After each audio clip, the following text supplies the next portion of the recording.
Lelah itu yang kurasakan. Kakiku rasanya tidak sanggup lagi untuk berlari. Nafasku terengah-engah, tenggorokanku kering, persediaan air sudah habis. Kulepaskan tas ransel dan melemparkannya ke semak-semak. Lalu aku berbaring di atas rerumputan yang basah. Kulihat di langit, bulan mengambang dengan tenang. Kalau saja aku tidak pernah ikut dalam pendakian ini, mungkin semuanya akan baik-baik saja. "Ori," seseorang memanggilku. Itu jelas suara Mira. Entah dari mana arahnya. "Mir," kusorotkan cahaya senter ke segala arah. "Ori, sini!" Sebuah tangan perempuan muncul dari balik semak-semak. Di pergelangan tangannya ada jam berwarna biru. Aku sangat mengenali jam tangan itu milik Mira. "Mira," pelan-pelan kudekati lengan itu. "Sini, Ri." Lengan itu melambai-lambai. Kudekati lengan itu, bajuku ditarik paksa ke dalam semak-semak.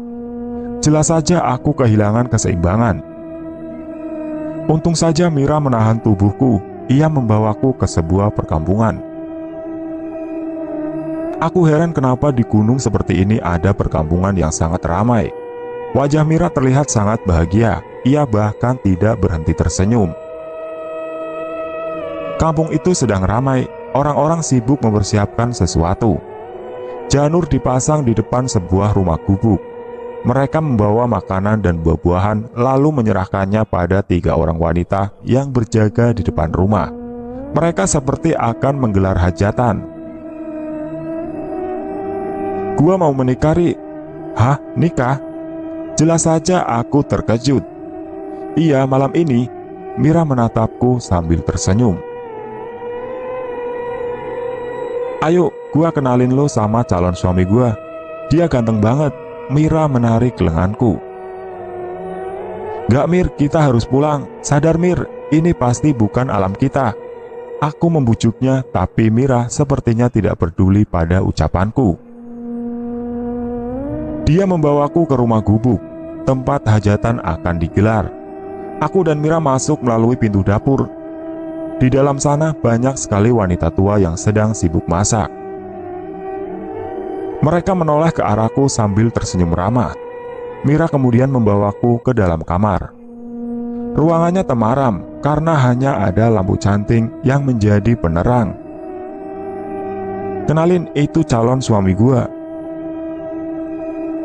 Aku terkejut saat melihat sosok makhluk besar sedang duduk memandangi lampu canting. Sosok itu berbulu hitam, matanya merah menyala, kukunya panjang dan juga bertaring. "Astaga, Mira, ayo pulang." Ku tarik paksa lengan Mira. Itu jelas genderuwo. Mira mau menikah dengan genderuwo? Apa-apaan ini? Sekuat tenaga ku tarik paksa Mira keluar dari rumah gubuk itu. Namun kami tidak semudah itu keluar dari kampung. Nyatanya di halaman rumah sudah berdiri 5 lelaki berbadan besar menatapku dengan tatapan tajam. Mereka semua membawa golok. Apa yang harus aku lakukan sekarang? "Tolong biarkan kami pergi dari sini." Aku terbata-bata. Mira mengibaskan lengannya dari genggamanku.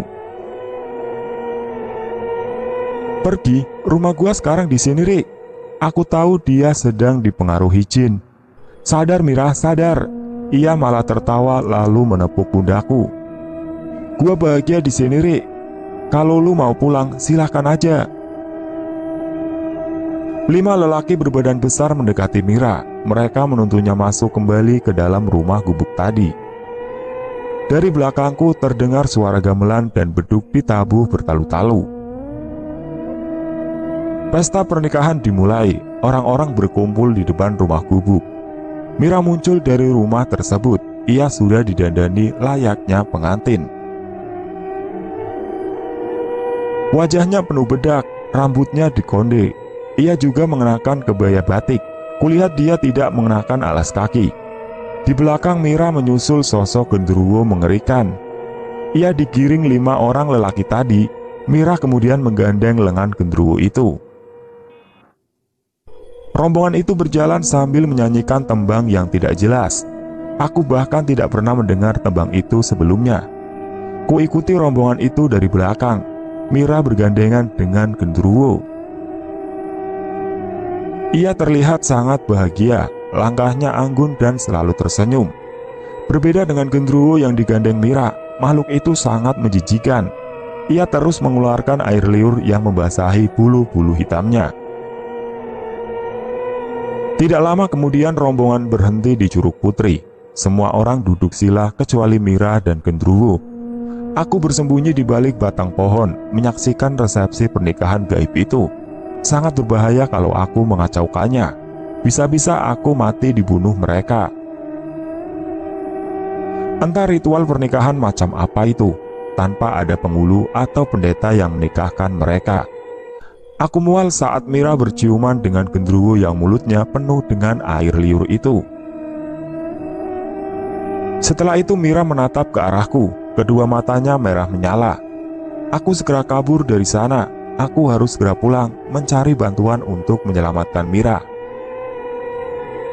Dari Curug Putri, kususuri jalan setapak yang merupakan satu-satunya jalur pulang.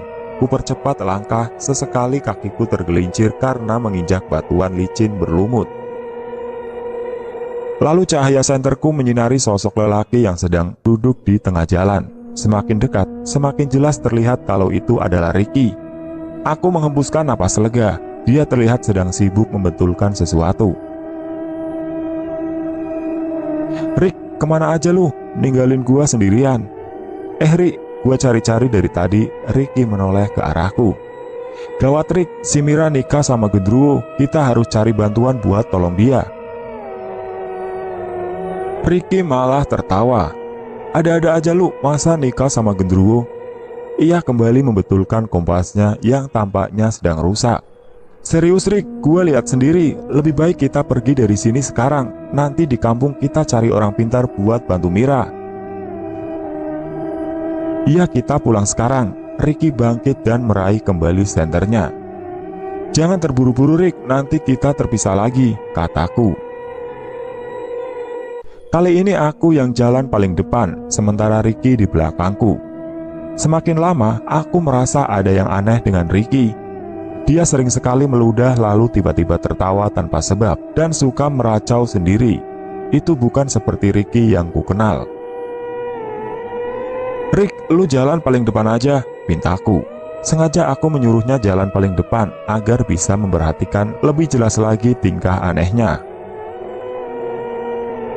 "Oh siap Rick," katanya sambil tertawa. Dari belakang kuperlihatkan Ricky. Dia lagi-lagi meludah dan tertawa tanpa sebab. "Rick, lu kenapa sih?" "Hah, gua baik-baik aja kok," katanya sambil tertawa lagi. Ku coba untuk tenang dan tetap mempercayai Ricky, namun aku tetap waspada. Sialnya, 3 hari sudah kami menyusuri jalan setapak itu, tapi tak kunjung sampai ke perkampungan warga. Aku malah merasa semakin tersesat di gunung ini. Persediaan makanan sudah habis, wajahku pucat berantakan. Tidak kulihat wajah cemas sedikit pun pada Ricky. Ia terlihat tenang seperti tidak ada masalah apapun. Ini malam ketigaku di Gunung Pulosari. Ricky yang selama ini aku anggap pemimpin regu, yang perkataannya selalu kuturuti, sekarang aku mulai ragu kepadanya. Dia bukan lagi Ricky yang kukenal, tingkahnya aneh. Ia selalu bilang kalau perkampungan warga sudah dekat. Nyatanya kami tidak pernah sampai ke sana. Aku masih di tengah hutan, gelap dan penuh suara dengkuran babi. Belum lagi bola api di langit yang belakangan ini mengikutiku. Kata Ricky, itu adalah Ocos, salah satu makhluk gaib penghuni Gunung Pulosari. Di tengah perjalanan, aku menoleh ke sebuah pohon. Ada yang aneh di sana. Tampak LD sedang berdiri di atas dahan pohon. Wajahnya penuh darah. Ia melambaikan tangan kepadaku. Wajahnya meringis seperti sedang kesakitan. "LD," aku menyipitkan mata. "Rick, itu si LD." Kutepuk pundak Ricky. Dia berhenti lalu melihat ke arah pohon yang kutunjuk. "Mana? Gak ada," timpal Ricky sambil tertawa cengengesan. LD memang menghilang dari dahan pohon itu, tapi aku melihatnya di antara semak-semak. Ia lari menjauh dari kami. Kuarahkan cahaya senter ke tempat yang lebih jauh, namun dia sudah menghilang. Kami lalu melanjutkan kembali perjalanan pulang. Malam ini kita berkemah di sini dulu. Ricky menoleh ke arahku. Tanpa perlu persetujuanku, ia melangkah masuk ke perkemahan itu. Perkemahan itu ramai sekali, banyak tenda warna-warni yang didirikan di sana. Aku berjalan masuk ke perkemahan itu. Orang-orang di sana berwajah pucat dan seperti bersedih. Kulihat Ricky berdiri, mendongak ke langit sambil menatap bulan. Aku tidak tahu apa yang sedang ia lakukan. Ricky? Bukan, dia bukan lagi Ricky. Lihat saja tatap matanya mati. Ada belatung yang keluar dari kerah bajunya. Suaranya pun berubah, terdengar seperti suara seorang kakek-kakek. Aku mundur beberapa langkah, lalu lari meninggalkannya. Aku menjauh dari perkemahan misterius itu, menyusur jalan setapak, mengikuti kata hatiku. Langkahku terhenti saat mendengar seseorang batuk. Suara itu berasal dari balik pepohonan. Kuarahkan cahaya senter ke sana. Dan muncullah seorang nenek yang sedang menggendong kayu bakar. Ia menoleh ke arahku lalu nyengir. Giginya yang hitam terlihat jelas tersorot sinar senterku. Aku mundur dan tetap waspada, bisa jadi dia bukan manusia. Nek, jalan pulang ke arah mana ya? Aku bertanya dengan sangat hati-hati.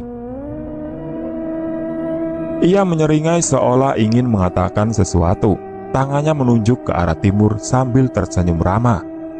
Tapi tiba-tiba wajahnya berubah menjadi sangat ketakutan saat melihat bola api melayang di langit. "Oh, Ocos, Ocos," katanya terbata-bata. Dia sangat panik. Nenek itu lalu melihat lagi ke arahku. Kali ini dia mendekat. Langkahnya berat karena punggungnya menggendong kayu bakar. Ikut, itu Ocos." Dia selalu terbata-bata. Mungkin karena sudah tua, jadi dia mengalami gangguan dalam berbicara. Nenek itu menarik lenganku, sepertinya dia mau membawaku ke suatu tempat. Sesekali dia mendongak ke langit melihat bola api yang terus mengikutiku. "Kita mau kemana, Nek?" Sana, ke sana, ke rumah," katanya sambil menepuk dadanya sendiri. Aku tahu mungkin aku akan dibawa ke rumahnya. Aku rasa nenek ini bukan jelmaan jin. Tidak ada tampang orang jahat di wajahnya. Lagi pula, kejahatan apa yang bisa dilakukan seorang nenek seperti dia? Lebih baik aku tidak lagi mencurigainya. Siapa tahu dia bisa menolongku. Tidak lama kemudian, aku tiba di sebuah rumah panggung. Rumah itu terlihat lebih rapi daripada gubuk yang kutemui beberapa hari lalu. Ada 2 jendela kaca di bagian depannya. Aku tidak menyangka ada sebuah rumah di tengah hutan seperti ini. Cahaya temaram dari lampu canting terlihat dari jendela itu. Si nenek mengetuk pintu tersebut. Terdengar derit langkah kaki mendekat. Gagang pintu bergerak, pintu pun dibuka. Seorang lelaki tua mengenakan jaket hitam dan sarung berdiri di hadapanku. "Siapa ini?" tanya kakek itu sambil menunjuk ke wajahku. Orang nyasar," kata si nenek. "Ngapain bawa orang nyasar ke sini, Sapina?" Kakek itu terlihat kesal. Si nenek menunjuk ke langit. Ocos, ada tuh." Si kakek mendongak ke langit. Sontak saja dia terkejut saat melihat bola api mengambang di atas sana. Aku dan nenek buru-buru masuk ke dalam rumah. Kayu bakar diletakkan begitu saja di halaman rumah. Pintu dikunci rapat, tirai jendela ditutup. Aku dibawa masuk ke dalam kamar si kakek. Kamar itu bau tembakau kering. Mungkin si kakek menyimpan tembakau di kamarnya. Ada lampu canting yang digantung di dinding bilik. "Namaku Abah Sarta dan ini istriku Sapina. Apa yang terjadi sampai-sampai kamu bisa diikuti Ocos?" "Namaku Ori, Bah. awalnya aku dan 3 orang temanku mau berkemah di kawah gunung. Tapi di perjalanan, satu persatu temanku hilang. Mereka semua digondol jin. Abah Sarta menggelengkan kepala. Apa kesalahan kalian? Teman saya mengotori Curug Putri dengan darah menstruasinya, kataku. Abah Sarta terlihat sangat terkejut mendengar penjelasanku. Gawat, itu gawat.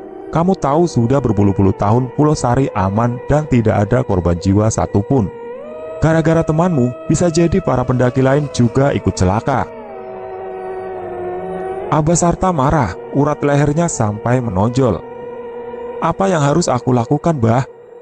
Sulit, ini sulit. Ia menoleh pada si nenek. Antar aku pulang saja, Bah, tolong aku. Kamu tidak bisa pulang, katanya sambil menatapku dengan tatapan cemas. Perkataan Abah Sarta membuatku sangat terkejut. Tapi kata Pak Jaro, aku dan teman-temanku masih bisa diselamatkan. Dia bohong, tidak ada yang bisa selamat dari kualat Gunung Pulau Sari. Dia pasti sengaja menyerahkan kalian pada jin gunung ini, agar pendaki yang lain bisa selamat. Itu kesalahan kalian, dan kalian yang harus tanggung sendiri akibatnya, tambah Abah Sarta. Aku tertunduk lesu. Jujur, aku tidak mau mati di gunung ini. Tanpa kusadari, air mataku menetes. Aku menangis karena takut. Masih banyak hal yang ingin aku lakukan dan aku tidak mau mati konyol seperti ini. Sudah, jangan nangis. Abah Sarta menepuk pundaku. Tolong antarkan aku pulang, Bah. Aku mohon. Dari jendela kamar muncul bayangan bola api melintas. Dia benar-benar mengincarku. Abah Sarta dan istrinya terkejut. Mereka bergidik ngeri saat menyaksikan bola api itu melintas di jendela kamar mereka. Kau harus pergi dari sini sekarang, Abah Sarta mengusirku. Jangan. Si nenek memegang pundakku, dia sepertinya akan membelaku. Nginep di sini. Ya nginep, dia mengelus rambutku. Bahaya, Sapina, kita bisa mati dibunuh Ocos, Abah Sarta membentak. Dia membuka pintu kamar, dia lalu menyuruhku pergi dari rumahnya. Aku tetap tidak beranjak, sebab aku tahu di luar sana lebih berbahaya. Bah, boleh aku nginap dulu di sini? Aku merapatkan kedua telapak tangan, memohon padanya. Abah Sarta tampaknya luluh. Dia mengembuskan nafas berat. 1 malam saja, besok pagi kamu harus pergi dari sini. Akhirnya Abah Sarta berbaik hati mengizinkanku menginap di rumahnya. Dia menunjukkan sebuah kamar untukku. Ada kasur kapuk dan bantal dalam kamar itu. Juga lemari kayu yang terlihat sudah usang. Aku menutup pintu kamarku. Kulepas tas ranselku lalu membaringkan diri di atas kasur. Cahaya lampu canting Tamara menyinari kamar, membuatku cepat ngantuk. Di luar bola api itu pasti masih menungguku. Aku tidak tahu apa yang akan terjadi padaku besok. Apakah aku akan tetap hidup atau mati seperti Eldi, atau dibawa jin seperti Mira, atau malah berubah menjadi aneh seperti Ricky. Aku mungkin akan hilang selamanya di gunung ini. Malam semakin jatuh. Tengah malam aku terbangun. Banyak sekali nyamuk yang mengganggu tidurku. Kudengar suara Abah Sarta seperti sedang berbicara dengan seseorang di ruang tengah. Jelas sekali kalau lawan bicaranya itu bukanlah istrinya. Itu terdengar seperti suara perempuan yang masih muda. Karena penasaran, pelan-pelan aku mengintipnya dari celah lubang dinding bilik. Tampak Abah Sarta sedang berbicara dengan seorang wanita cantik. Mereka duduk saling berhadapan. Pakaian wanita itu seperti putri kerajaan. Ia mengenakan kebaya merah dan sarung batik keemasan bermotif bunga. Rambutnya dikondek, banyak pernak-pernik emas di rambutnya. Sumuhun Nyai, Abasarta mengangguk-angguk. Ia tidak berani menatap wajah wanita itu. "Entong ngagangguan cocoan kula," kata wanita itu dalam bahasa Sunda. "Aku mengerti artinya. Jangan mengganggu mainan saya." "Sumuhun Nyai, hampura kula." Abasarta kembali mengangguk. Aku semakin takut. Wanita itu menoleh ke arahku. Ia tersenyum dingin. Wajahnya putih tidak wajar seperti patung lilin. Aku menjauh dari dinding bilik lalu kembali ke tempat tidur. Tidak lama kemudian, pintu diketuk tanpa ada suara memanggil. Aku pura-pura tidak dengar. Pintu kamar terus diketuk semakin keras. Tiba-tiba ada cahaya api yang terpancar dari jendela. Ocos itu muncul lagi. Kali ini dia melayang tenang di jendela kamar. Kuperhatikan bola api itu ternyata mempunyai dua mata seperti manusia. Ia melirik ke arahku dengan tatapan datar. Malam terasa panjang dan mengerikan. Pintu didobrak paksa. Abasarta melihatku dengan tatapan ngeri. Tangan kirinya memegang sebuah arit. Dadanya turun naik. Ia mengarahkan arit itu kepadaku. Jelas saja aku panik. Ada apa ini? Kenapa dia sepertinya ingin membunuhku? "Pergi dari sini," bentaknya sambil menebaskan arit pada daun pintu. "Baik bah, ampun." Dengan cepat ku ambil tas ransel dan senterku, mengenakan kembali sepatuku lalu pergi dari rumah itu.